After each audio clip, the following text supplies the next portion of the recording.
নতুন রূপে পরমার মাসি হয়ে ফিরে এলো লাবণ্য ওরফে জয়িতা চ্যাটার্জি। হ্যাঁ বন্ধুরা, এমনটাই দেখতে পাবো আমরা অনুরাগের ছোঁয়া ধারাবাহিকের আগামী পর্বগুলোতে।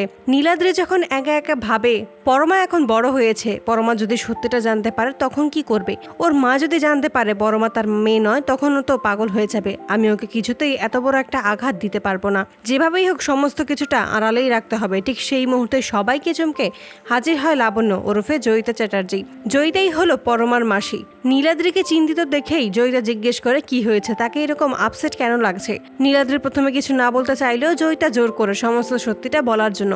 অবশেষে নীলাদ্রি জয়িতাকে সমস্ত কিছুই খুলে বলে। পরমা তাদের মেয়ে নয়, তাদের মেয়ের জন্ম হয়েছিল, কিন্তু জন্মের পরেই তাদের মেয়ে মারা গেছে। শুধুমাত্র হেমন্তীকে বাঁচানোর জন্যই একটা বাচ্চাকে তুলে দিয়েছিল তার হাতে, যেন সে সুস্থ হয়ে ওঠে, সে যেন কোনো আঘাত না পায়।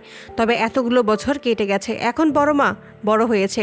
ও যদি জানতে চায় ওর অতীত সম্পর্কে, তখন আমি কি বলবো? ওর একটা বোন আছে, ও যদি ওর বোনকে খুঁজে বের করতে চায়, তখন আমি ওকে আটকে রাখতে পারবো কিভাবে? ও নিশ্চয়ই ওর বোনকে খুঁজে বের করবে। হেমন্ত যদি এই সমস্তটা জানতে পারে, তাহলে ও সবকিছু মেনে নিতে পারবে না। এখন আমি কি করব? সমস্ত কিছু শুনেই জয়িতা সিদ্ধান্ত নেয় সে এবার হেমন্তীকে সমস্তটাই জানিয়ে দেবে। এতে করে যেটা হবে তা পরে দেখা যাবে, তবে এবারে হেমন্তীকে সত্যিটা জানতেই হবে। হেমন্তীকে আর কতদিন এই মিথ্যের মধ্যে আটকে রাখবে? তাই জয়িতা হেমন্তীকে সমস্ত সত্যিটাই জানিয়ে দেয়। তো বন্ধুরা, তোমরা এটাই তো চাও যেন এভাবেই নতুন রূপেই যেন পরমার মাসি হয়েই আবারও ফিরে আসে লাবণ্য ওরফে জয়িতা? কমেন্টে জানাও। আর নিয়মিত আপডেট পেতে আমাদের চ্যানেলটি এক্ষুনি সাবস্ক্রাইব করে পাশে থাকো। ধন্যবাদ।